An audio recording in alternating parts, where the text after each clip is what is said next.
My name is Jeff Bowman. I'm an assistant professor at Scripps Institution of Oceanography. I'm a biological oceanographer, and my lab studies marine ecological processes in the Arctic and the Antarctic. Today I'll be talking about life in sea ice. In any environment, the amount of life that can be found and its level of activity is a balance between the metabolic challenges and opportunities presented by that environment. So for example, in sea ice, this is a typical sea ice core, and we see this dense band of pigmentation at the base of that sea ice core. That pigmentation is there because of the growth of ice algae. And these ice algae are optimally located at this narrow band within the sea ice core because it gives them optimal access to both sunlight coming from above and nutrients coming from below, but diminishes their exposure to different stressors in the sea ice environment. So other opportunities that are present in the sea ice environment include sunlight to support photosynthesis. Because of the photosynthesis, there's organic carbon that can support heterotrophic growth by bacteria and other microorganisms. There's typically abundant oxygen within sea ice because it's close to the atmosphere. And if conditions are right, there can be abundant nutrients within sea ice as well. Challenges that are present include intensive sunlight and ultraviolet light. Too much sunlight, although it supports photosynthesis, can be detrimental to cells. Oxygen, while it can be beneficial for some metabolisms, also creates oxidative stress that can be very challenging for microorganisms. There are, of course, low temperatures to deal with within the ice environment, and there is also high salinity. If we look at this picture of sea ice cores taken from McMurdo Sound in Antarctica, and these are representative of sea ice cores, springtime sea ice cores from both the Arctic and the Antarctic, we can see the range of temperatures that we might experience. Here, at the top of the ice core, the temperature is in near equilibrium with the atmosphere, which might be as cold as minus 20 degrees Celsius during the spring. In contrast, the ocean is much warmer, about minus 1.8 degrees Celsius, so the ice at the bottom of the ice core is close to equilibrium with the ocean, about minus 1.8 degrees Celsius. We can see that dense growth of ice algae on the bottom of these ice cores, indicating their preferential growth in that environment. Now, microorganisms such as E. coli and other organisms that we think of that are associated with the human body and the environments that we most commonly come in contact with grow best at about 40 degrees Celsius. That's a temperature that's much, much warmer than the sea ice environment. So our typical microorganisms that we would encounter on our daily lives cannot perform well in this environment. Another way to look at this is to look at different temperature classes of microorganisms. E. coli and similar organisms are known as mesophiles. They have an optimal growth of about 40 degrees Celsius. Organisms that grow warmer than them include thermophiles and hypothermophiles. These are organisms that come from hydrothermal vents in the deep ocean, as well as hot springs and other specialized environments. Below the mesophiles are the psychrophiles. Psychrophile stands for cold-loving microorganism, and these are the types of organisms that are going to perform well in the sea ice environment. They might have a growth optimum at about 10 degrees Celsius, but they're going to be unable to grow above about 20 degrees Celsius, and they can continue to grow well below their growth optimum, well below the freezing point of seawater. An interesting question is, at what temperature do psychrophiles stop growing? Now, bacterial activity has been observed down below minus 30 degrees Celsius, which is much colder than we would typically find within even very cold sea ice. This micrograph here illustrates microbial activity at about minus 15 degrees Celsius within sea ice. There's a bacterium that's been partitioned into this pore space within the sea ice here. The sea ice was then incubated with a fluorescent dye that fluoresces in the presence of microbial activity. So here we see that fluorescent dye excited by UV light and fluorescing back, indicating that there was microbial activity from this bacterium. Bacterial growth, however, is distinct from bacterial activity. Bacterial growth implies an increase in biomass that eventually leads to a reproduction of the cell to form two daughter cells. And this is observed at much warmer temperatures than bacterial activity. Bacterial growth has been observed down to minus 15 degrees Celsius in permafrost environments. However, minus 15 degrees Celsius still gives us broad access to a fairly large swath of the sea ice core if we think about it in terms of temperature. Now, given that these values are well below the freezing point of seawater at about minus 1.8 degrees Celsius, how do these microbes survive? How do they survive in an ice environment?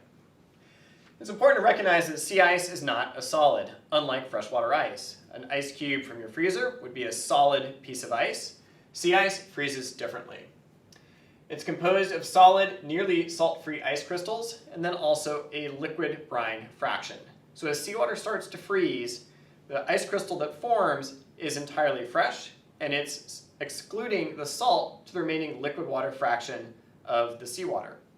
As the temperature continues to drop and that ice crystal continues to grow, the remaining liquid water fraction gets saltier and saltier.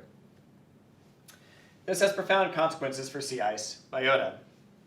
We can see this process playing out here in these X-ray tomography images of laboratory-grown sea ice. This is sea ice at minus 15 degrees Celsius, minus 6 degrees Celsius, and minus 3 degrees Celsius. The gold is indicating the liquid water fraction of that sea ice. At minus 15 degrees Celsius, we can see that there is a significant amount of liquid water still within that ice matrix, but it is much less reduced than it is at minus 6 degrees Celsius or even at minus 3 degrees Celsius. Now, an interesting thing happens right around minus 6 degrees Celsius, which is that the connectivity between these pore spaces shuts off. This is described by what we call the rule of fives. For sea ice of a bulk salinity of 5 part per thousand, and by bulk salinity I mean the salinity of the ice, if you took the whole piece of ice and you melted it down and measured the salinity, a 5% porosity is achieved at about minus 5 degrees Celsius. And a 5% porosity is the point at which the connectivity between those pore spaces shuts off. That means for microorganisms that are trapped within that ice, there can be no further exchange of nutrients or no access to new carbon other than what's contained in your immediate neighborhood. Now, brine salinity is solely a function of temperature. It is independent of the salinity of the starting material. And this is described here by this plot.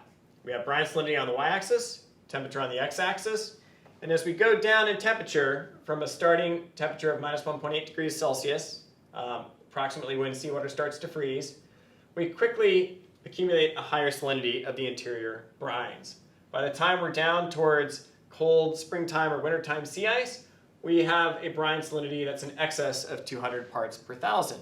That's 5 to 6 times the salinity of the starting seawater, and this exerts a significant stress on the microorganisms that are contained in the ice. Now, the fraction of the space which the brine is contained within, however, is a function of both bulk salinity and temperature. The more saline the starting material, the lower its freezing point, and the less ice crystal formation will happen at a given temperature. The concentration factor of all the particles that are contained in that starting material for the ice is the inverse of that brine volume fraction. So the more saline the starting material, the less concentrated those solutes will be when the ice is fully formed. Here we can see how this plays out for different microorganisms that are trapped in the sea ice environment. Here's our image of a bacterium partitioned into the brine spaces within ice at minus 15 degrees Celsius. And all of the solids in its immediate neighborhood reflect a high concentration over what was present in the surrounding seawater. Here we see different diatoms at even a lower temperature, minus 25 degrees Celsius, partitioned into that pore space. And all of the bacteria and nutrients and virus particles and anything else that was contained in that original starting material has been compressed down into this very small pore space. Now, not all microbiology in the sea ice environment is associated with the interior of the sea ice environment, and there's a significant amount of biology that's taking place on the surface of the sea ice, in particular at the interface between the sea ice and the seawater. These images are showing large colonies of sea ice algae that are growing underneath the sea ice late in the summer, as well as in open waters immediately adjacent the sea ice. Now, the size of these colonies is very important. They allow the colonies to sink very quickly as they start to die, and that represents a significant flux of carbon and other material from the surface down to the deep ocean.